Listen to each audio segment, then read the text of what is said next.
My boyfriend hates seeing me upset, so he convinced me to quit the job I loved because it was too stressful. And now I'm completely financially dependent on him. When I met Tom, I was a trial lawyer. The work was brutal, long hours, high stakes, and a level of stress that felt like a constant low-grade home in my veins.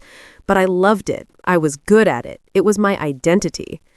Tom was my refuge. He was calm, steady, and hated seeing me upset.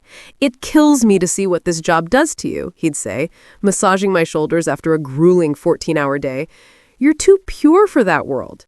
He wasn't just my boyfriend. He was my caretaker. He'd have dinner ready, run my baths, and listen for hours as I vented. The suggestion to quit was a slow, gentle erosion.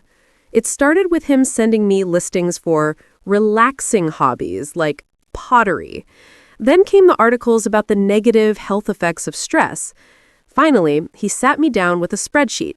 "Look," he said, his voice full of a sincere, loving concern, "I make more than enough for both of us. Why are you putting yourself through this? I just want you to be happy and safe. Let me take care of you." I was exhausted. The idea of waking up without a knot of anxiety in my stomach felt like a fantasy, so I did it. I quit. The first few months were a dream. We traveled, I took up painting, I felt the stress melt away. But the dream slowly curdled.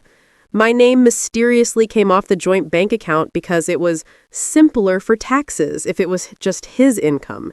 He helpfully started running all the errands because he knew the city better. My friends stopped calling as much because I no longer had war stories from the courtroom to share, and Tom would always answer my phone to let me relax. The cage wasn't built with bars. It was built with comfort and care.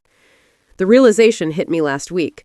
I wanted to buy a plane ticket to visit my sister. I went to tell him, and he said, "Oh, honey, I don't think that's a good idea for the budget this month." I started to argue, then stopped. I had no money of my own to buy a ticket. I had no job to go back to. My entire life, my finances, my social circle, my daily routine was now completely curated by him. He didn't hate seeing me stressed.